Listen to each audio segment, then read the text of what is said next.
예, 더운 날씨인데 이렇게 건강한 여러분들 모습해서 참으로 반갑습니다. 예. 자, 오늘 말씀을 보면 요셉의 죽음과 유언 부분이죠. 네, 요셉은 우리가 다 알다시피 애굽의 총리. 사실 애굽이라기보다 우리가 이집트를 한번 생각해 보세요.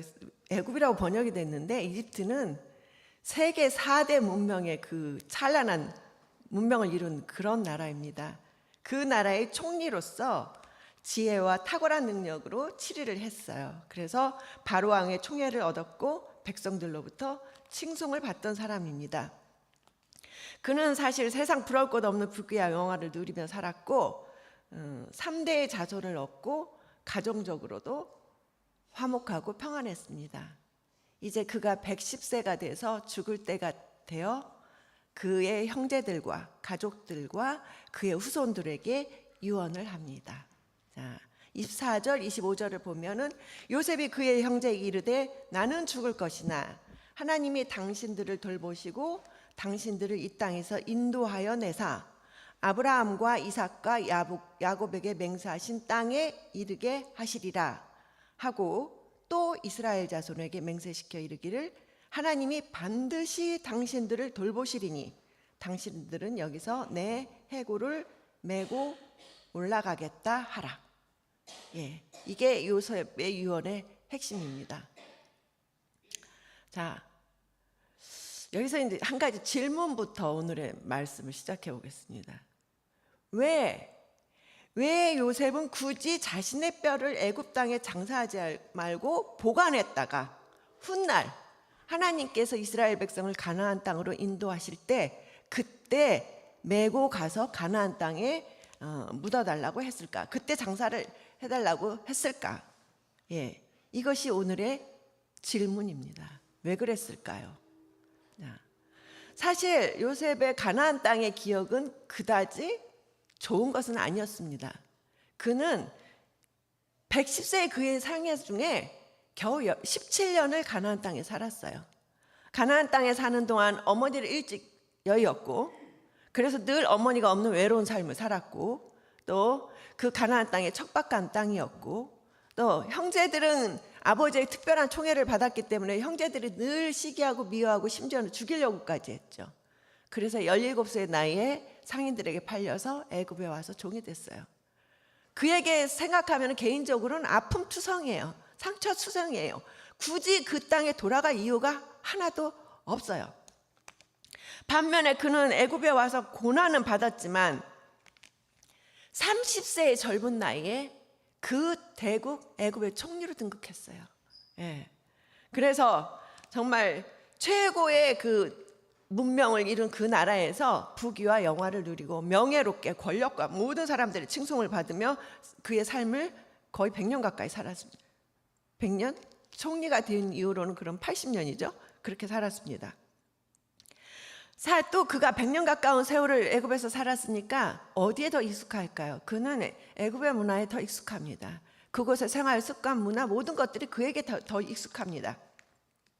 그가 애굽에서 죽으면 사후일지라도 그는 총리로서 예우를 충분히 받을 겁니다. 그래서 성대한 장례식과 그 애굽의 피라미드 못지않은 그러한 거대한 무덤에 안치될 것이고 애굽의 역사적인 인물로 그의 치리가 워낙 탁월했기 때문에 역사적인 인물로 많은 사람들한테 두고두고 칭송을 받을 수 있었어요. 그의 아버지의 그 야곱의 그 장례식만 봐도 내가 가나안 땅에 막벨라굴에 나를 장사해다오 했을 때 그 야곱의 장례식이 거의 야곱 최고 그 귀족의 대우, 거의 왕의 장례법에 준하는 장례식을 치렀어요. 그러니까 요셉이 내가 사후에 그냥 아무 말 안 하고 그냥 죽었으면 그 땅에서 그렇게 정말 성대한 장례식에 그 사후에 좋은 그런 것들이 길이길이 업적도 기억되고 좋았을 텐데 굳이 왜 가나안 땅을 고집했을까?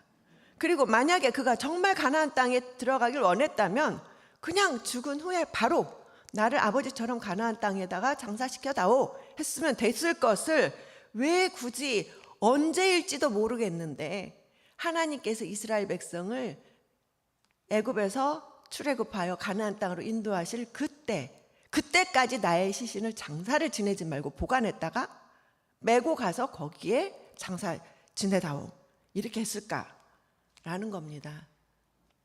참 막연한 일인데 이게 요셉의 유언입니다.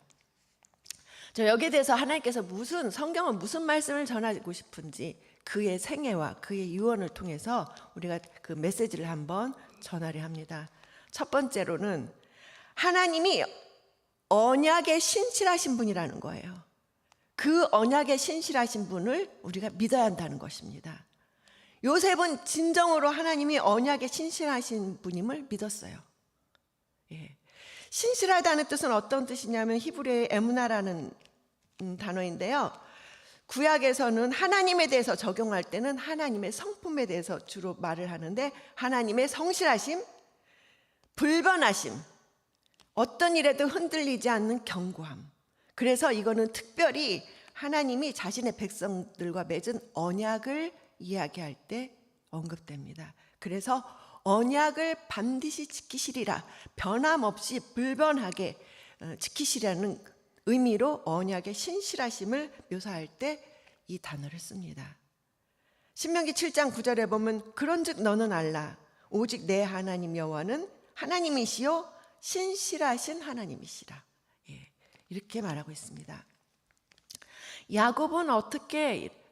요셉은 어떻게 이렇게 하나님의 신실하심을 믿게 됐나 하면 그의 어린 시절부터의 전 삶의 여정을 통해서 그의 삶의 모든 여정 중에 드러나고 있습니다. 우리가 너무 잘 알다시피 요셉은 참 파란만장한 삶을 살았죠. 자, 우리가 너무 잘 알듯이 창세기 37장에 언급된 것은 요셉의 꿈으로부터 시작됩니다. 요셉이 꿈을 꾸었는데 우리가 단을 묶을 때 내 단이 일어서고 형들의 단이 모두 나한테 절하더라 이렇게 얘기를 했어요. 그 다음에 이것만 해도 형들이 지금 마음이 불편한데 꿈을 또 꿨어요. 그랬더니 해와 달과 11별이 내게 절하더라. 이게 정말 가뜩이나 마땅치 않아 하던 형들의 그 미움과 시기를 더욱더 자극하는 그런 결정적인 계기가 됐죠. 그래서 형들이 이를 필경에는 요셉을 죽이려 했고 우여곡절 끝에 상인들에게 팔려서 애굽에 가서 종이 됐습니다. 그러나 그 과정 중에 항상 하나님께서 요셉과 함께 하시면서 돌보셨다는 것입니다. 창세기 39장 2절에서 3절 말씀 보면 여호와께서 요셉과 함께 하심으로 그가 형통한 자가 됐다 그랬어요. 그의 주인 애굽 사람의 집에 있으니 그의 주인이 여호와께서 그와 함께 하심을 보며 또 여호와께서 그의 범사에 형통하게 하심을 보았더라. 요셉만 느끼는 게 아니라 요셉이 종으로 있던 그 집 주인 보디발이죠. 그 집 사람들 주인마저 다 느꼈는데 이 사람은 정말 하나님께서 함께 하시는구나, 하나님께서 형통케 하시는구나 라는 것을 보았더라는 거예요. 근데 여기서 애굽 사람들은 하나님을 믿지 않는 사람이었어요. 그럼에도 불구하고 요셉에게 하나님께서 함께 하심을 보았다는 것입니다. 요셉은 여기에서 고난이 그치지 않고 심지어는 그 모함을 받아서 옥에 갇혔죠. 그러나 여전히 성경은 언급하고 있습니다. 창세기 39장 21절에서 23절에 요셉이 옥에 갇혔으나 여호와께서 요셉과 함께 하시고 그에게 인자를 더하사 간수장의 은혜를 받게 하시며 여호와께서 요셉과 함께 하셨는데 범사에 형통케 하셨다라고 말씀하셨어요. 그리고 이후에 또 옥에 갇혀 있을 때 두 관원장의 꿈을 해석하는 계기로 돼서 바로 왕의 꿈을 해석하기까지 됐죠. 그 꿈을 해석할 때 요셉은 분명히 말합니다. 꿈의 해석은 내가 하는 게 아니다. 이건 하나님께 하시는 것이다. 그것을 명확히 합니다. 그리고 어떤 일이 났어요. 그 꿈의 내용을 보면 7배 풍년이 들고 그 후에 7배 흉년이 들어서 온 나라가 심한 그 흉년으로 기근이들은 망할 것이다. 그러나 만약에 왕이 정말로 그 지혜로운 자, 명철하고 지혜 있는 사람을 택하여 애굽을 다스리게 하고 풍년에 난 모든 곡식을 걷어들여서 저장했다. 흉년에 그걸 풀어서 사용하면 그 기근을 면하리라 라고 해몽을 하면서 제안을 합니다. 그런데 바로의 대답이 아주 기가 막힙니다. 이와 같이 하나님의 영에 감동된 사람을 우리가 어찌 찾을 수 있으리요? 요셉은 명철하고 지혜 있는 그 사람을 택해서 애굽 땅을 다스리게 하라 그랬는데 바로가 말한 것은 너보다 더 명철하고 지혜 있는 사람이 어디 있겠느냐? 하나님이 이 모든 것을 내게 보이셨으니 너와 같이 명철하고 지혜 있는 자가 없도다. 하나님을 믿지 않는 바로 왕의 입에서 이런 감탄과 칭송이 나오는 거예요. 그래서 너는 내 집을 다스리라. 그래서 애굽을 온 땅을 다스리는 총리가 되었죠. 자, 이런 과정에서 요셉은 무엇을 느꼈을까요? 요셉이 꾼 꿈은 하나님께서 요셉에게 보여준 비전이요, 꿈이요, 소망이요, 약속입니다. 언약입니다. 그 꿈이 이루어지기까지 실로 수많은 고난이, 인간으로서는 정말 견뎌내기 힘든 고난들이 있었지만 하나님께서 항상 그와 함께 하셨고 형통케 하셨고 전혀 예상하지 못할 하나님의 방법으로 그와의 약속을 신실하게 이뤄가셨다는 것입니다. 요셉에게 꿈과 비전을 주신 분은 하나님인데 다른 사람들이 개입해서 많은 방해를 했죠. 그것들을 흐트러뜨리고 엉망이 되게 했습니다. 그러나 하나님은 그거에 전혀 개의치 않으셨다는 거예요. 어떤 인간적인 힘이, 외부의 어떤 악한 것들이 개입해서 그 계획을 다 망가뜨렸을지라도 하나님은 전혀 개의치 않으시고 하나님의 방법으로 하나님의 때에 하나님의 약속을 이뤄 가셨다는 것입니다. 그러니 요셉이 그 하나님을 그의 삶을 통해서, 전생애를 통해서 신뢰할 수밖에 없는 거죠. 하나님의 그 신실하심을 신뢰할 수밖에 없는 것입니다. 그러므로 죽음을 앞둔 요셉은 그의 꿈이, 어린 시절에 꿈이 이루어진, 꿈이 성취된 그것을 넘어서서 이제 더 큰 꿈을 향해 나가는 것이 요셉의 유언입니다. 그것은 바로 하나님의 언약의 성취이고 만민을 구원하시려는 하나님의 계획입니다. 요셉은 어렸을 때부터 아버지 야곱을 통해서 수도 없이 들었어요. 그의 조상 아브라함과 이삭과 야곱에게 하신 하나님의 언약을. 그 가장 기본적인 언약은 아브라함에게 주어졌죠. 창세기 12장 1절 우리가 잘 아는 바와 같이 너는 내가 내게 보여줄 땅으로 가라. 내가 너로 큰 민족을 이루고 내게 복을 주어 내 이름을 창대케 하려니 너는 복이 될지라. 땅의 모든 족속이 너로 말미암아 복을 얻을 것이니라. 이 언약의 핵심은 세 가지입니다. 첫째로는 자손입니다. 자손이 없었던 아브라함에게 하늘의 별만큼 바다의 모래만큼 셀 수 없을 만큼 자손을 줘 번성케 하겠다. 그리고 어디로 갈지도 알 바를 모르는 그 아브라함에게 지시한 땅으로 간 그 땅을 언약의 땅으로 주겠다. 그리고 내게 너를 복을 주고 너만 복을 받을 것이 아니라 모든 민족이 너로 인하여 복을 받을 것이라. 이게 하나님의 언약입니다.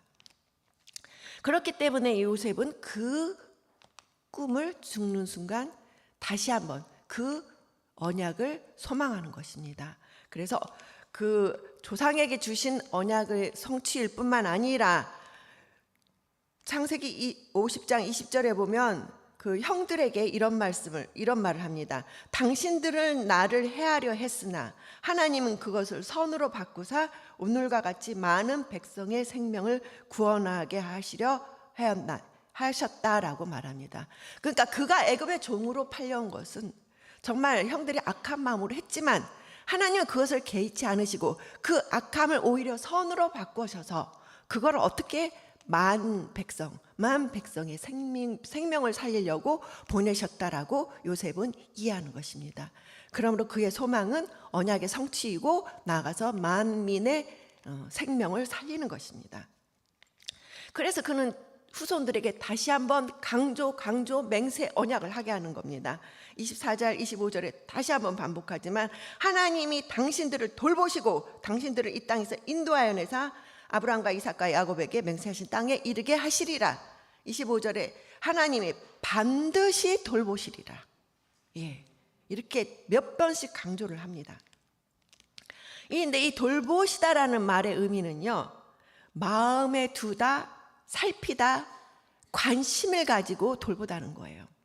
그러니까 하나님께서 반드시 너희를 마음에 두고 정말 자세히 살피시고 관심을 가지고 돌보실 거라는 겁니다. 그래서 반드시 그 언약의 땅에 이를 거라는 확신에 찬 유언입니다. 근데 이 하나님의 돌보심은 단순한 돌보심이 아니에요. 이 돌보심은 언약 성취적인 돌봄입니다. 하나님의 구원이 성취되는 것을 전제하는 돌봄입니다. 그래서 하나님의 돌보심은 스스로 이스라엘 백성이 지금 그 언약의 땅에 들어갈 능력이 없지만 스스로 들어갈 능력이 전혀 없는 이스라엘 백성을 하나님이 항상 마음에 두시고 살피시고 전적인 하나님의 능력과 인도하심으로 애굽에서 나와서 언약의 땅에 이를 것이라는 것입니다. 그리고 실제로 그 언약의 성취가 그곳에서 드러나는 것입니다. 그것에서 입증이 되는 것입니다. 그러니까 이스라엘이 출애굽하는 것은 지금도 앞으로도 이스라엘의 능력이 아니에요. 그의 어떤 강한 군사력도 아니고 어떤 능력도 아니고 그들의 의도 아니고 전적인 하나님의 돌보심으로, 하나님의 인도하심으로 인한 것입니다. 그래서 구약의 곳곳에 보면 하나님께서 이렇게 말씀하셔요. 나는 너를 애굽 땅 종되었던 집에서 인도하여 낸 내 하나님 여호와라. 저는 개인적으로 이 말씀을 참 좋아하는데요. 우리가 아무 능력이 없다는 거예요. 이스라엘 백성이 아무 능력이 없어요. 종에 불과했어요. 아무런 군사적인 능력도 어떤 그것을 인도할 지휘관도 어떤 엄청난 전략도 어떤 그것을 유지할 재력도 없었어요. 아무런 능력이 없었어요. 단지 종에 불과했어요. 정말 오합지졸인 종에 불과했어요. 우리도 마찬가지예요. 하나님 앞에서 그런 존재예요. 그런 종되었던 너를 인도하여낸 여호와라. 이게 하나님입니다. 이게 우리 하나님과 우리와의 관계인 것입니다. 예, 그래서 요셉은 죽기 직전에 다시 한번 자신의 삶을 돌아보면서 이 유언을 강조하는데, 사실 요셉이 죽기 전에 보면 자손에 대한 언약은 어느 정도 성취되는 걸로 보여요. 그 어려웠던 아브라함에게 후손이 생겼고, 요셉이 3대에 이르기까지 또 이스라엘 백성이 애굽 땅에 와서 많이 번성했기 때문에, 그러나 아쉽게도 땅에 대한 언약이 전혀 보이지 않아요. 이스라엘 백성은 가나안 땅에 있을 때에도 원래 나그네였고 하나님 약속의 땅이라고 했지만 아브라함부터 야곱이 이주하기까지 그들은 여전히 그 땅에 땅 한편 겨우 그 장사 지낼 무덤 막벨라 굴 하나 겨우 그거 소유하고 그들은 여전히 나그네였습니다. 애굽 땅에 와서도 여전히 그들은 이방인입니다. 나그네입니다. 그리고 요셉이 이 땅에 와서 거주한 지도 100년이 다 돼갑니다. 100년이 다 돼갑니다. 그럼에도 불구하고 요셉은 죽는 순간까지 하나님의 언약을 항상 기억했다는 거예요. 100년, 우리가 생각해 보세요. 우리가 일본의 36년 통치를 받았죠. 그때 많은 우리의 문화들이 정말 일제화된 것들이 많습니다. 식민지 하에서. 그런데 100년을 타국에서 살았다. 그 언약이 정말 가물가물 희미해질 만도 합니다. 그럼에도 불구하고 요셉은 죽는 순간까지 하나님의 언약을 항상 기억했어요. 때가 되면 하나님께서 반드시 가나안 땅으로 인도하실 것을 확신했어요. 왜냐? 요셉은 하나님이 자기를 지금까지 신실하게 인도하셨기 때문에 이스라엘 백성을 여전히 신실하게 돌보실 것이고 언약을 성취하실 것이라고 확신했습니다. 그래서 이스라엘 백성에게 주는 이 유언의 또 하나의 의미는, 그러니 너희는 여기에서 정착하고 여기에서 적당히 흐지부지 너희 정체성 잃고 살지 말라는 거예요. 이스라엘 백성은 반드시 언약의 땅으로 돌아가야 할 것을 강조하는 겁니다. 언제나 너희는 그것을 마음에 새기고 살아라는 것입니다. 예. 우리 삶 속에서도 하나님이 말씀으로도 꿈으로도 소망으로도 나를 향한 약속을 주십니다. 예. 어떤 형태로든 여러분들도 말씀을 받았든 어떤 형태든 비전도 주셨어요. 근데 문제는 뭡니까?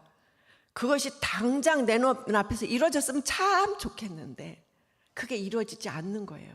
이루어지긴커녕 전혀 엉뚱한 일이 계속적으로 일어나서 나는 항상 고난과 암흑 속에서 허덕이고 있어요. 거기서 허우적거리고 있어요. 그럼 우리가 이게 믿음이 어떻게 됩니까? 필경이는 흔들리죠. 결국 이런 생각을 해요. 아니, 내가 혹시 착각했나? 하나님 말씀 맞아? 내 생각이었나? 우리는 이런 의심합니다. 그리고 이제 하나님을 의심합니다. 하나님, 언약 성취해 주실 거 맞아요? 언제 해 주실 건데요? 언제 어떻게 해 주실 건데요? 나가서는 불평합니다. 왜 안 해주세요? 이게 우리의 모습입니다. 우리는 언제나 내가 바라는 때 바라는 방법으로 하나님께서 응답해 주시기를 기대해요. 그래서 그렇게 해 주시면 우리는 하나님이 나를 돌보신다고 생각해요. 근데 그게 안 되면 하나님은 나를 돌보시지 않는구나, 나를 버리셨구나 라고 생각하게 되는 거죠. 그러나 중요한 것은 우리가 어떠한 때도 요셉처럼 고난이 물밀듯이 밀려오고 모든 일이 꼬이고 또 꼬일지라도 우리가 해야 할 유일한 하나의 일은 하나님의 신실하심을 믿어야 된다는 거예요. 우리에게 그 길밖에 없어요. 그것을 믿지 않고는 우리가 그 모든 것을 이겨낼 힘도 헤쳐나갈 방법도 없습니다. 오직 그것이 유일한 길입니다. 하나님은 사실은 우리가 평안할 때보다 고난당할 때, 고통 중에 있을 때, 절망 중에 있을 때 하나님은 더 아파하세요. 우리를 보고 더 안타까워하세요. 그래서 더 살피시고 더 가까이 다가오십니다. 그리고 전혀 예상치 못한 하나님의 방법으로 우리를 돌보고 인도하십니다. 그리고 언젠가는 하나님의 그 신실하심으로 약속을 반드시 성취해 나가실 것입니다. 비록 우리가 아무런 능력이 없지만 정말 애굽에서 종되었던 그 이스라엘 백성처럼 우리는 종에 불과한 것처럼 아무 능력이 없지만 하나님의 신실하신 돌보심으로 약속을 이루어 가실 것이라는 것입니다. 두 번째, 우리가 오늘 이 말씀에서 봐야 할 것은 하나님의 신실하심을 우리가 믿는다면, 그 신실하심 돌보심을 받았다면 우리도 당연히 신실한 신앙으로 하나님께 응답해야 된다는 것입니다. 예. 이 신실함이 사람들에게 적용됐을 때는 충성됨, 헌신됨, 신뢰함, 변치 않는 신뢰, 믿음, 이렇게 말할 수 있겠어요. 그게 단순히 이례적인 게 아니라 나의 삶을 통해서 항상 지속적으로 드러나야 되겠죠. 요셉은 놀랍게도요, 성경에서 그 생애가 상당량 일정 부분 기록된 그 성경의 인물들 중에 유일하게 그의 그 허물이 단 한 가지도 기록이 되지 않은 사람이에요. 하나님의 마음에 합했다는 다윗도, 아브라함도, 믿음의 아버지라는 아브라함도 다 허물과 죄가 있었어요. 근데 요셉은 놀랍게도 단 하나의 허물도 기록이 되지 않았어요. 참으로 놀라웠죠. 왜냐? 그는 오직 하나님만 신뢰하고 하나님 말씀에 따라 충성되게 살고 모든 것을 형통했을 때는 하나님의 은혜로 돌보심으로 돌리고 겸손한 자리에 항상 머물렀습니다. 예. 보디발의 아내가 유혹했을 때도 그는 내가 어찌 이 큰 악을 행하여 하나님께 죄를 지으리까 해서 아무도 보지 않아도 하나님 앞에 그는 죄를 짓기를 원하지 않았어요. 그로 인해 고난을 받았죠. 결국 옥에 갇혔죠.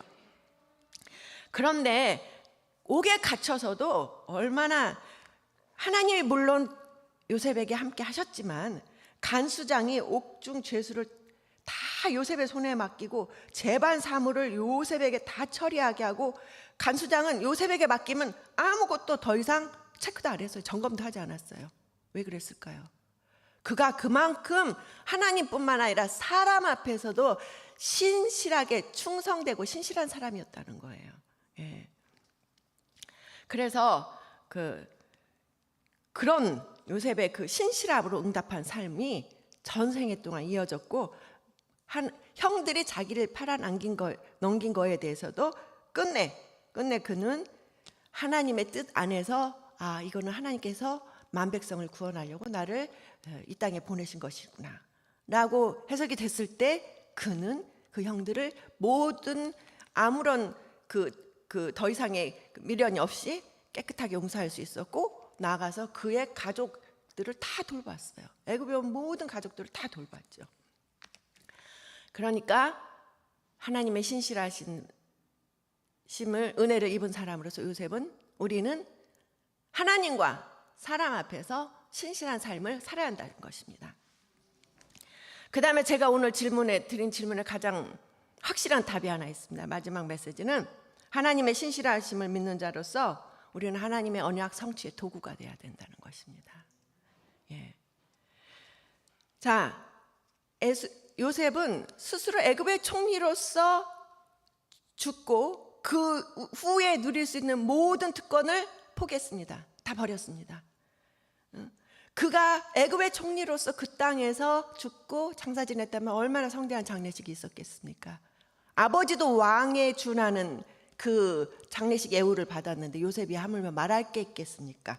그러나 요셉에게는 그가 살아서 이 땅에서 모든 부귀 영화, 죽어서까지 누리는 모든 명예 다 의미가 없었어요. 그에게는 가장 소중한 것은 하나님 안에서 누리는 것, 하나님의 언약 안에서 성취되는 것, 그거 이상의 다른 것은 아무 의미가 없었기 때문에 그는 그것을 미련 없이 다 버린 것입니다. 그리고 그는 내가 하나님의 언약을 성취하기 위한 도구가 되어야겠다라고 결단을 한 것입니다. 자, 왜냐? 이스라엘 백성은 그 요셉의 가족, 그 이후 후손들은 요셉이 살아 생전에 총리의 가족으로서 누릴 수 있는 모든 특혜를 누리고 상당히 평안한 삶을 살았어요. 근데 이미 100년 지났습니다.